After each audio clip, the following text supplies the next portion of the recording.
Parad Yitzhak, on en a parlé. Rav Yitzhak Hutner, un des géants de la génération précédente, proche du natif de Volojine, puis du Rav Kook. Comment il s'appelle, pardon? Rabbi Yitzhak Hutner. Et à la fois proche du Rav Kook, proche du Rabbi Lubavitch, un homme qui était au carrefour comme ça de la Torah, et un génie monumental, vraiment un génie. Si vous avez entendu parler, il y a énormément de shiurim qui sortent, qui sont en fait, pour celui qui sait, qui viennent en fait de la pensée du Rav Hutner. Il a écrit un ouvrage qui s'appelle Parad Yitzhak, qui est monumental. Il a émigré dans l'après-guerre, il est arrivé aux États-Unis, où il a fait énormément, et puis à un moment donné, il a fondé une yeshiva en Israël. Il était entre Israël et les États-Unis, et il a été pris dans le détournement d'avion, le premier détournement d'avion qu'a fait l'OLP. Il s'est retrouvé pendant... Ça a duré longtemps. Sur NTB ? Bien avant. Ben, il y en a eu avant. Ouais, il y en a eu avant, monsieur. Ouais. Le ridouche d'Antébé, c'est qu'ils ont... Là, ils ont atterri en Jordanie. Ils détournaient n'importe quel avion. Oui, je pense que c'était le premier. Et c'était le premier. Et je crois le premier. Et alors, ça a été très dur, ça a duré très longtemps. Et et à un moment donné, la Jordanie elle-même ne voulait pas être responsable.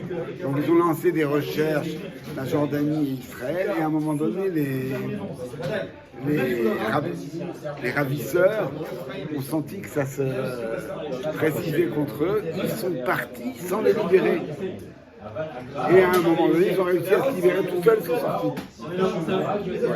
Et alors, le Rabbi Lubavitch avait annoncé, puisqu'il y a le Parad Yitzhak avec eux, et le Parad Yitzhak, c'est, entre autres, en dehors de Saint-Jean, c'est le spécialiste du Maharal de Prague. Le Maharal de Prague, ils veulent lui envoyer une Yeshua.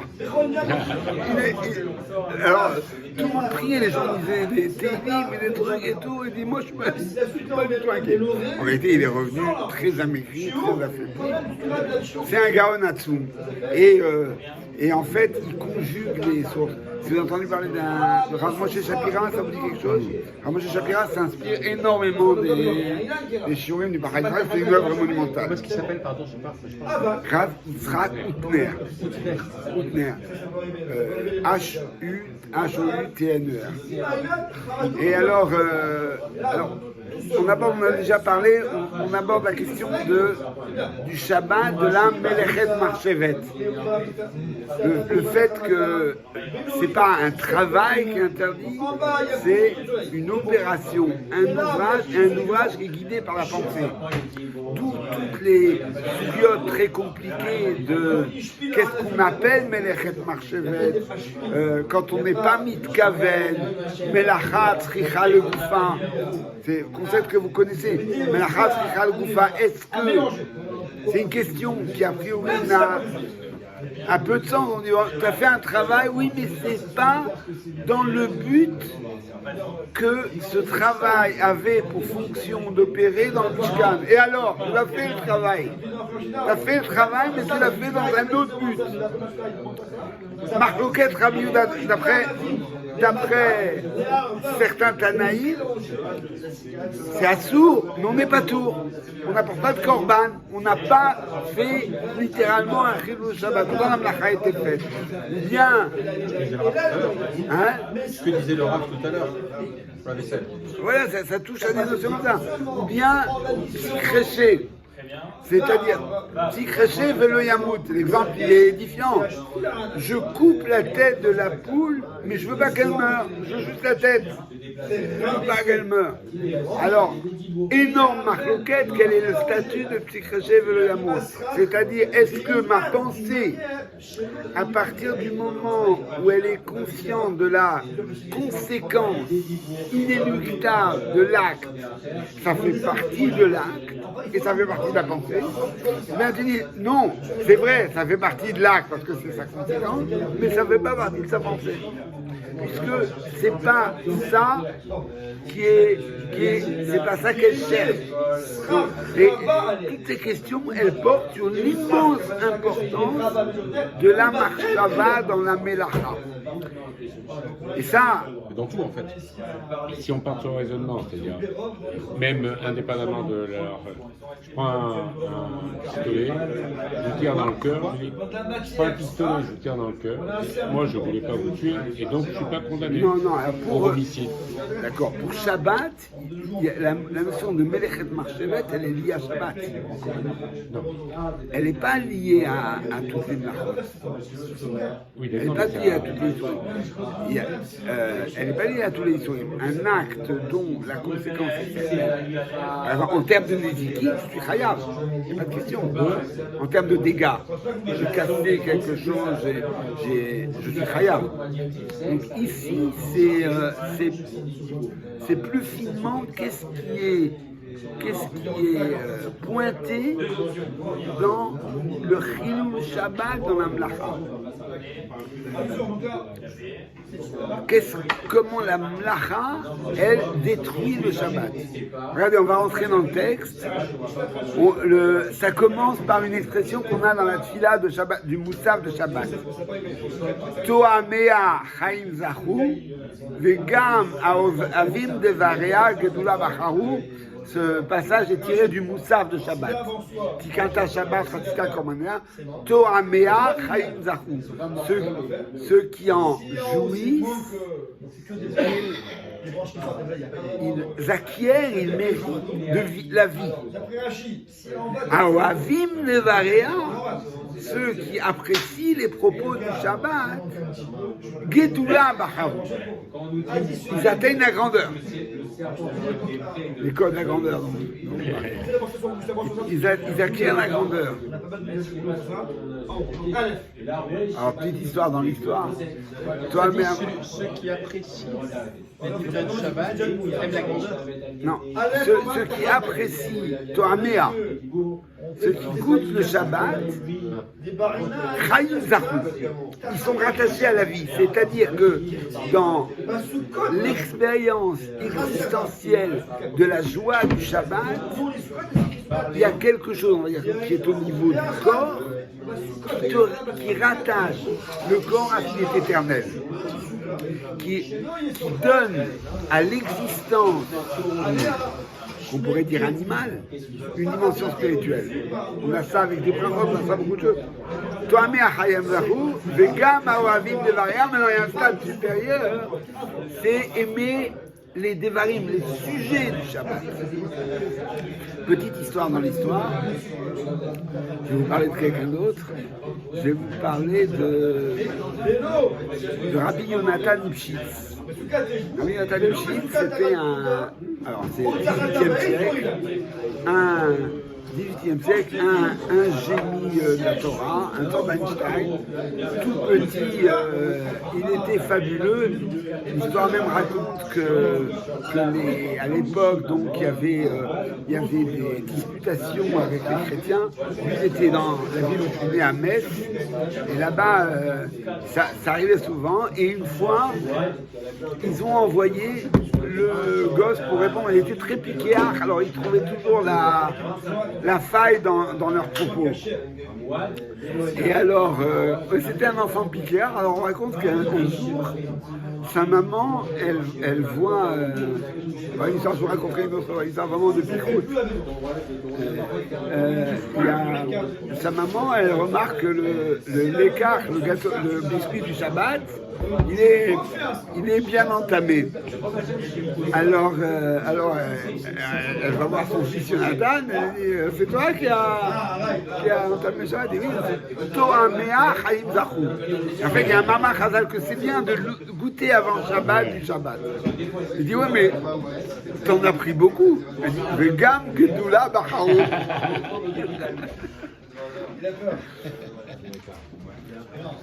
Alors regardez, Nitiacheda Ahava Lidvarea Shel Shabbat.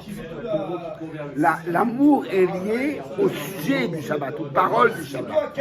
Venitiachda Ateima Legoufa Shel Shabbat. Par contre, la Teima, elle est liée à la vie, c'est-à-dire au corps même du Shabbat.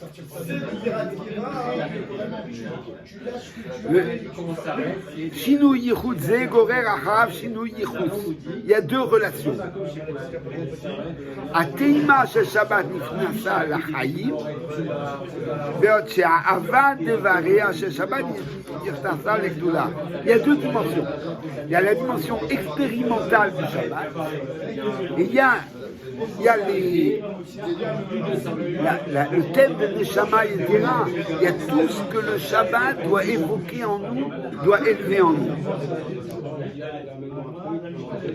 Datam Tchelabe Poskin. Alors, pourquoi ça c'est un système qui s'auto-entretient. C'est-à-dire que plus on va parler de Shabbat, qu'on va apprécier, et plus on va en parler. Il y a une boucle du Shabbat. Mais on l'expérimente. On l'expérimente plus quand notre corps quitte le Shabbat, d'une raison pour une autre, même des fois en temps de Nissan. Nous, ça nous est arrivé, à l'époque où on s'occupait de Khemdat Adaron, il y avait un Shabbat à Jérusalem, Shabbat et Shavuot à Jérusalem, il y a une fille qui se sentit très mal, elle avait douleur au ventre. Ma femme, elle a compris qu'on va arriver dans le Shabbat, on allait directement à l'hôpital et on a passé Shabbat à l'hôpital au Mioun. Alors, on faisait aucune mélachot, tout ce qu'on faisait était moutard, tout ce que les infirmiers, les médecins font à l'hôpital est tout à fait moutard, c'est de chez l'histoire. Mais malgré tout, ça t'ancre ailleurs. Ta pensée, t'as vraiment du mal à la garder au Shabbat. Dans l'autre sens, quand ta pensée vagabonde et que tes discussions, elles glissent vers les sujets de la semaine, et bien le Shabbat s'en va, c'est comme ça que souvent on fait des erreurs de Shabbat. Donc il y a les deux zappés. Il y a un thème, on a déjà parlé un tout petit peu, du Shabbat, qui est que, vous savez que quand il y a des khatanim, on fait des Sheva Brachot, à condition qu'il y ait Panim Chadashot.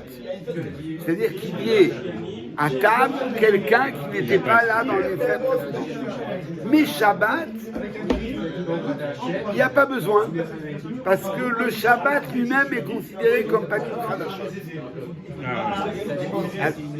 Et ça vient du Midrash, Afati Shen Sham Panim Chadashot Mamad, qui a Shabbat Atzma, ni de Netik et Panim Chadashot. Et d'où vient cette idée? Mekor Enyanu B'divrei Chachamim Shamru al Atzma. Ça vient du Midrash qui dit Mizmor Shir le Yom HaShabbat, la louange du jour de Shabbat. C'est quoi la louange du jour de Shabbat? C'est que le jour de Shabbat lui-même est sujet de louange. Et louange. Et il y a une présence du Shabbat en lui-même qui donne au repas, à la Seudat Khatan Vekala, un caractère différent. Elle dit pour comprendre ça, à Mafterot, la Hotzarot, à l'Alouche, à Kushat Shabbat, Genuzim Em Bedivrei Hagra. La clé, c'est contenu, enfermé dans les paroles du Gaon de Vilna, avec des paroles elles-mêmes assez fermées, qui a Kadosh Baruch Hu Mechadesh Bechol Yom Ta'amid Maaseh Bereshit. On dit qu'Akadosh Baruch Hu renouvelle chaque jour la création.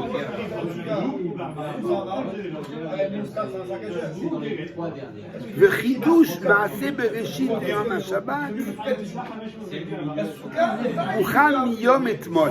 Et le chidouche du monde qui se joue chaque jour et donc aussi le Shabbat, il est préparé avant Shabbat. Le Yom HaShabbat Af Mimenu. Et le jour de Shabbat, il émane de lui.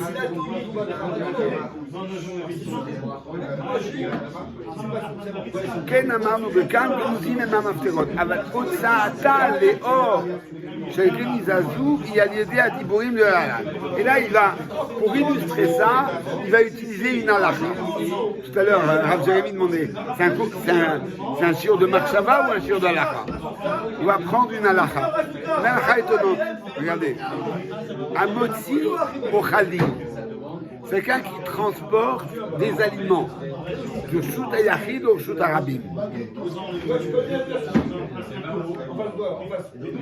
Bekeli, dans un contenant, Pachut Mikeshiur. Il y a définition d'un volume suffisant pour être chayav en termes de Hotza Shabbat. Pour la plupart des choses, c'est kazaït.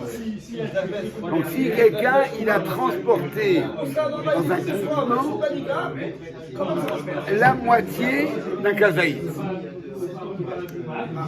patour, c'est assourd, mais il est patour, il n'est pas chayav le korban khatat pour avoir fait une mlachat Shabbat. C'est étonnant parce que le ochel, il est inférieur au shiur, mais il a transporté le keli. Et le keli lui-même, même vide, si tu transportes Shabbat, tu es chayav à titre de Hotza. Alors comment vous avez? Tu transportes le keli, tu es chayav de Hotza. Tu transportes le keli avec en plus du ochel, et t'es patour. Mais t'es pas tout au niveau du ochel. T'es patour. Patour de tout. Ouais. Afalgav de coupe. Afalvi de gouf peula taotsa chez la Kéli. Nikderet ibechol gidrem la chototal Shabbat. Transporter un Kéli, ça fait partie de la melachadotza. Mikol makom, kevan de beshaat otzaat akeli. Puisqu'au moment où il a fait sortir le Kéli, Aïta Peulat Haotza Azou Tefela Nisola. Le Kéli était considéré comme accessoire à l'aliment qu'il portait. Il ne portait pas un Kéli, il portait du Ochel. Maintenant, C'est valable que pour le Ochel, ça? les dynimes de Tafel et Ika. Non, mais c'est la même histoire si dans mon Kéli, j'en sais rien, n'importe le choix. Alors, chaque chose, c'est-à-dire si le contenant n'est quelque chose sur lequel il n'y a pas le shiur de Mlacha, avant que c'était un contenant. Pour ça, je n'ai pas trop d'autres exemples. Je pourrais prendre un mouchoir. Un mouchoir, le mouchoir, tu le portes tout seul, t'es chayav, c'est un kéli. Non, mais qu'est-ce qui se mesure? Non, un kéli, c'est pas qu'un contenant. C'est un outil. Une clé, un machin, c'est une krashimout. Si tu prends quelque chose, peut-être un kéli cassé, que tu choisis de prendre parce que tu veux le réparer plus tard, et que là-dessus, je m'avance un peu, disons qu'il n'y a pas de Issour Hotza Shabbat, il y a Issour, mais il n'y a pas de Melacha de Hotza Shabbat, et ce débris, tu le mets dans un sac, ou dans un contenant, et que ce qui t'intéresse, c'est le débris et pas le contenant, pareil, ça sera assourd, mais tu ne seras pas chayav. Pourquoi il choisit de parler de ça? Ça veut dire quoi, assourd et pas chayav? C'est un concept clé de Shabbat. Patour avalasson. C'est un concept. C'est-à-dire qu'il y a deux dimensions. Il y a la dimension de Chilul Shabbat, c'est-à-dire d'atteindre le Shabbat dans son essence en faisant ce que on faisait pour le Mishkan et qu'on a arrêté Shabbat. Donc, toi, tu fais Shabbat ce qu'on a arrêté de faire pour le Mishkan. C'est pour ça que Sricha le Goufa, quelle est la finalité de Tamlacha, tout ça joue un rôle. C'est-à-dire, tu es en train de démolir le Shabbat et le Mishkan. Alors pour ça, il faut une Melacha très ciblée. Maintenant, faire sans faire le Goufa, faire comme ça, faire la moitié du shiur et tout, c'est assour. Ça peut même être un Issour Torah. Par exemple, pour un exemple, sur Patour Avalassour, quelqu'un qui mange un kazaïd de Chelev, de la graisse interdite, il est chayav khatat. Quelqu'un qui mange la moitié, ou moins du kazaïd, il n'est pas chayav khatat. Mais Khatsi Shiur assour min Torah. Cette moitié, elle est assour, mais elle n'a pas la puissance, on va dire le poids existentiel pour opérer un changement dans notre monde et probablement dans les autres mondes. Elle n'a pas cette puissance. Alors, ça c'est... Concrètement, c'est-à-dire c'est une faute sans sanction. C'est une faute en tout, sans sanction. Voilà. C'est ça. Donc c'est une faute, mais qui n'est pas suffisante pour entraîner la sanction. Ouais. Mais ça demeure néanmoins une faute. Ça demeure une faute, mais on va dire en termes de chiloul, c'est pas seulement de sanction. Ça n'apporte pas de korban. Oui. Il n'y a pas à réparer, il n'y a pas le même désordre que quand tu as fait la mlacha en pleine conscience. C'est pas pire. En pleine... S'il n'y a pas de réparation, c'est pas pire. Alors, d'un certain point de vue, oui, c'est une très bonne question. C'est ce que les Chazal pointent sur le Hacham Taloui. Vous connaissez le Hacham Taloui, le Hacham qu'on apporte sur une faute sur laquelle il y a un doute. Par exemple,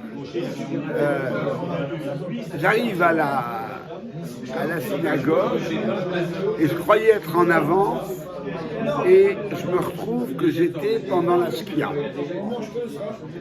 Donc à un moment qui est Safek Chol, Safek Shabbat. Donc il y a un Safek bien, il y a un tas d'histoires comme ça, il y avait deux assiettes, une assiette avec la graisse interdite, une assiette avec la graisse interdite. Les deux ont disparu, je ne sais pas laquelle je prends. Alors, normalement, sur une faute comme ça, on apporte un korban khatat. Quand on est en doute, on n'apporte pas un korban khatat, on apporte un shameïda. C'est-à-dire, au lieu d'apporter un mouton, on apporte un bélier. C'est beaucoup plus cher, c'est beaucoup plus grave. Et les Chachamim nous disent, oui, les situations de flou, elles sont très toxiques, parce qu'elles mettent un... C'est vrai que le chilou n'a peut-être pas eu lieu, mais tu es en train de te perdre. Donc c'est une autre question. Mais en termes de profanation du Shabbat, il n'y a pas eu. Et là, pourquoi le Paradifa choisit cet exemple relou là de un kéli qui contient la moitié d'un truc, parce qu'il nous montre la puissance du da'at. Qu'est-ce qui fait que c'est une lacha? C'est la chashivout que tu donnes à la chose. En ça, quand est-ce que le da'at est entré dans le monde? Vendredi, juste avant Shabbat, quand Hachem a créé l'homme. Donc il y a le Shabbat, c'est le jour où on inaugure, si vous voulez, la puissance de la pensée, et il s'agit de l'orienter correctement. Donc quand cette puissance de la pensée tu l'orientes dans la mlacha, Melechet Marchevet, le jour du Shabbat, en distinguant qu'est-ce qui est essentiel et qu'est-ce qui est accessoire, tu fais exactement le contraire de ce qui était prévu du Shabbat, puisque le ce qui était prévu du Shabbat, c'est de faire épanouir ce da'at pour que Toa Mea Chaim Rachou, Vegam Gedula Bachar, choisir, aimer, goûter le Shabbat et choisir sa grandeur.